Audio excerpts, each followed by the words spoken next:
Hi everyone, my name is Kevin Lloyd and I'd like to introduce you to Big Spring Spirits. Our first stop is our tasting room.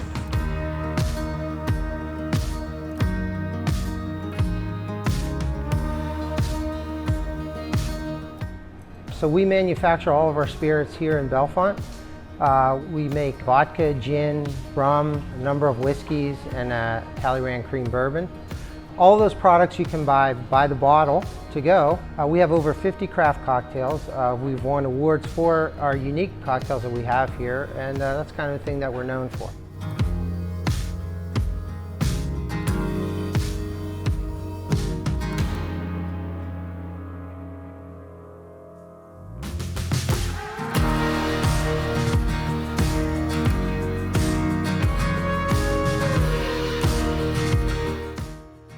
My name is Tom Clauser. I'm with Clauser Farm Enterprises from Madisonburg, Pennsylvania. The particular grain that I brought today is rye. So that rye was secured by me about 4 days ago from a consolidator.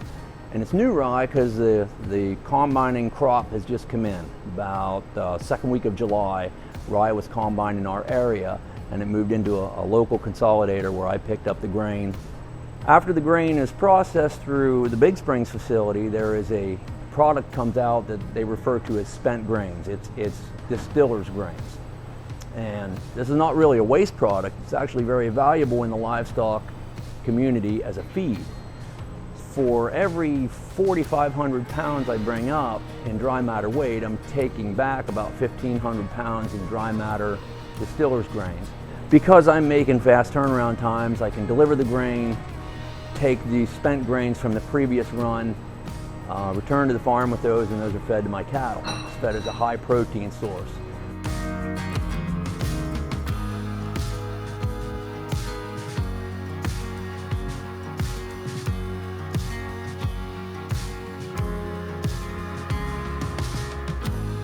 Before we start on the tour, one of the most important things has been our LEED Gold certification. LEED stands for Leadership in Environmental and Energy Design. It is a global accreditation and it speaks to our environmental stewardship. We were the first distillery in Pennsylvania to get that, the second in the United States, and the third globally. So the first step is to put, for our batches, is to put 450 gallons of Big Spring water in our tank.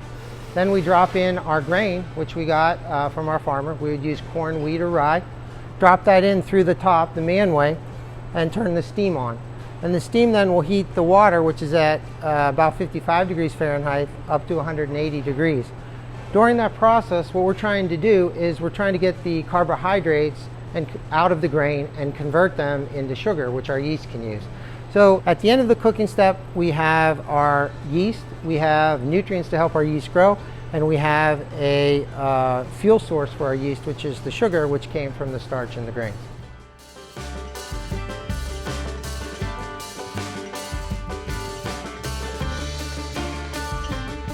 So we have behind me 3 600-gallon tank fermenters. So we're going to take the contents that we made in the cooking step previously, and we're going to pump them and fill each one of these fermenters. We have an anaerobic process going on here called fermentation. The yeast are going to grow rapidly. They're going to consume all the sugar that's in the tank over the course of about 7 days. Eventually they'll consume all the sugar that's there and then they'll die. The alcohol production then goes from 0 up to about 10% after about 7 days when the yeast are all dead. We know that fermentation is done because the carbon dioxide production will stop and the tanks will no longer be heated from the bioactivity of the yeast.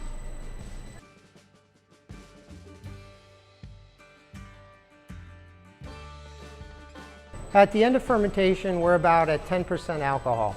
As a distillery, though, all of our spirits are around 40% or so alcohol. So we need a means to concentrate that alcohol and make the spirits that everyone's familiar with. And the way that we do that is with a still. So a still is really just a concentration device. And it's based on boiling points. So water boils at about 212 degrees, whereas ethanol boils at about 172 degrees Fahrenheit. So if we set our still somewhere in between those numbers, let's say 200 degrees, the water will stay behind and the ethanol will actually boil and enter the vapor phase, and it'll move through our still.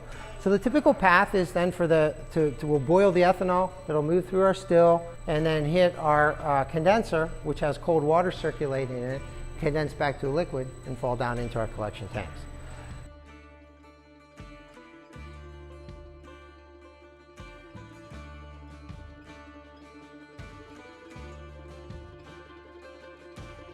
Our fourth and final step in production then is packaging. We've already seen how we package the white spirits.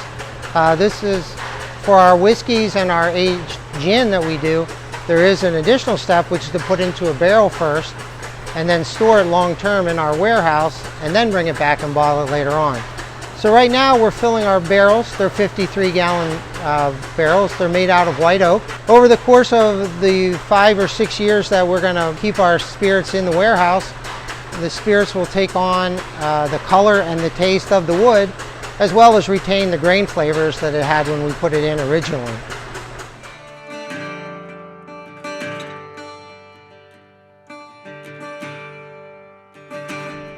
Well, we come to the end of our tour. This is the best part. Thanks for joining us here in Bellefonte today. For more information on our products and our locations, please visit our website, including our very exciting project in the South Shore, a new distillery coming next year. Cheers.